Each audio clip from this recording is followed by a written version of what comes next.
It's a gift, one we don't want, one we never ask for, but hindsight, it always finds us, gives us clarity. Unfortunately, it's a gift that always comes too late. I just had a mom pull up with a non-breathing 2-year-old. We got the call. I got called out to the hospital. Captain Doug Davis was there. I was actually in the room when the baby took his last breath.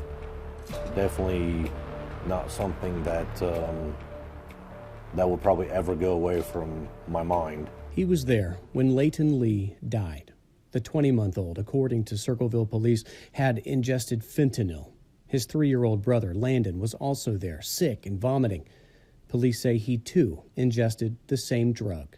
I'd always begged her to stop, to get help, and this is the result. Davis says his career as a narcotics officer has involved frequent encounters with the boy's parents, Brianna Rausch and Nicholas Lee. They have both always struggled with addiction.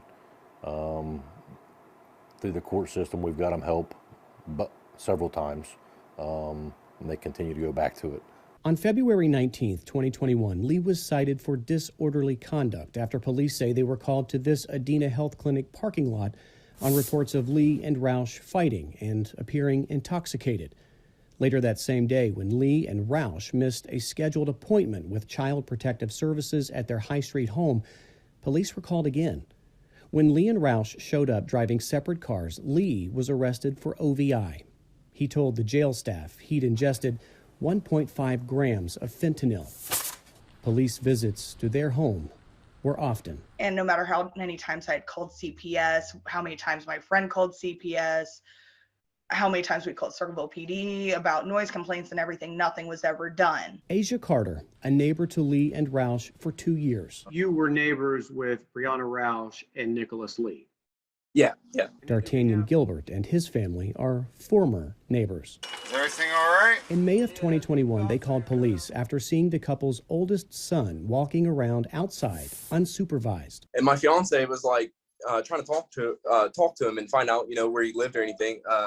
He just didn't say nothing. He's just quiet, crying. Yeah, she left to go to McDonald's, and he walked down the steps behind her. Anytime a call involves a child, Captain Davis says CPS is contacted, leading to a checklist of protocols from worker visits to getting other family members involved to help take care of the children. The thing that bothers me the most is that I had multiple conversations with Brianna,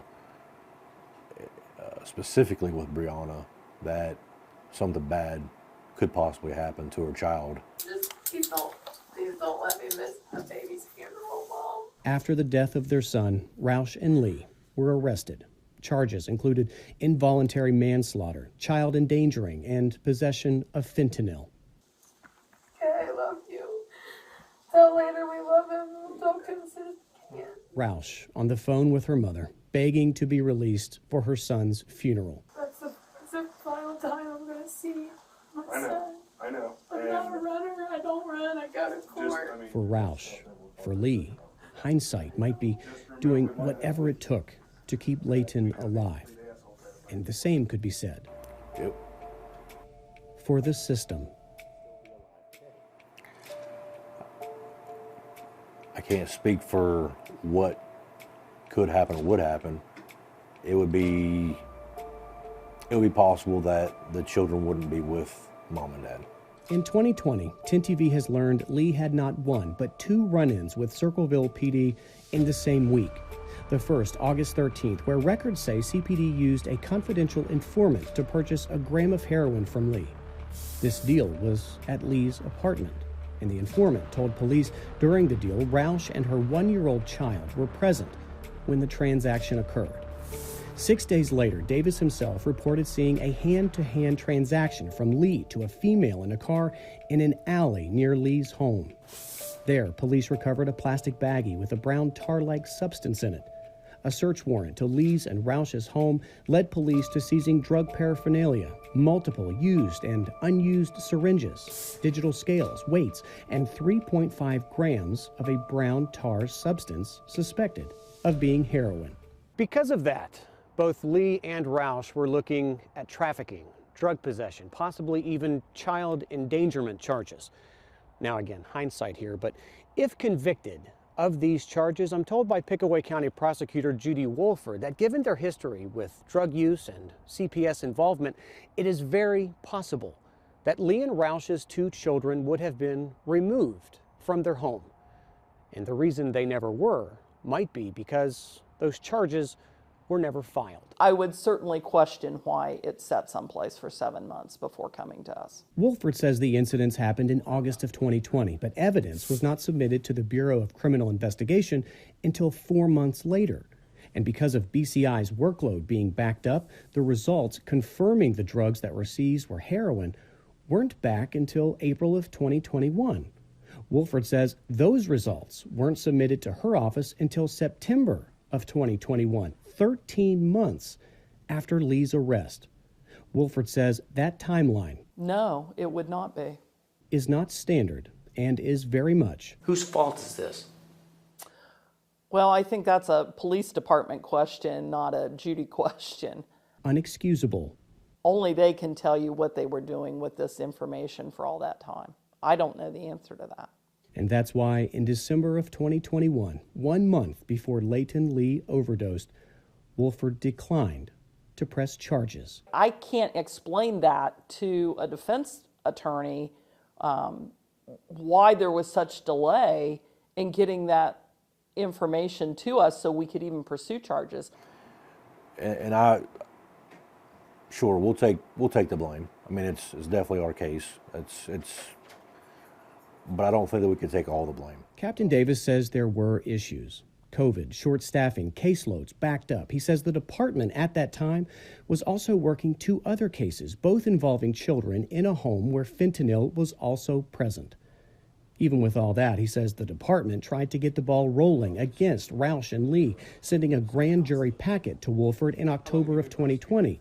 But that Wolford refused it until those lab results were back.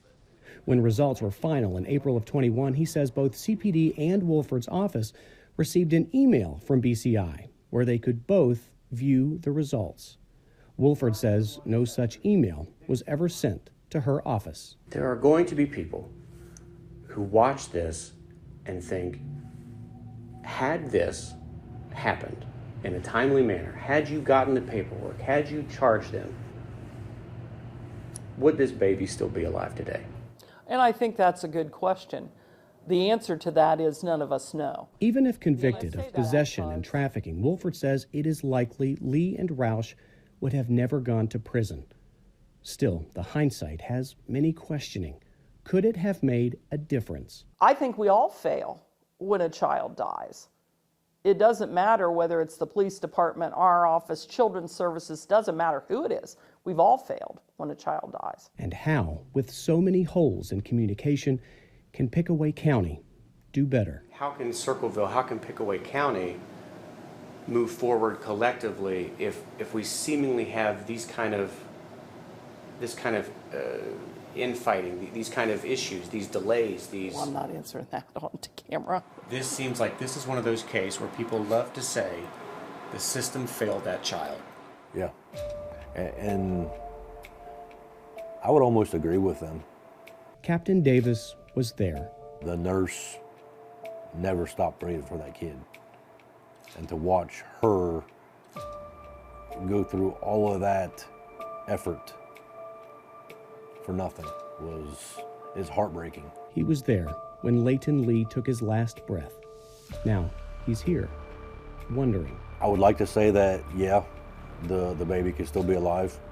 I'd love to say that, but if it wasn't that day, it could have been a different day. A gift, a curse. Davis calls it unacceptable. Collectively, and I've said this about many other cases, the system is broken. And I don't know how to fix it. In hindsight, maybe the answer is foresight. Without it, clarity will never find us until it's too late. In Circleville, Bryant Somerville, 10 TV News.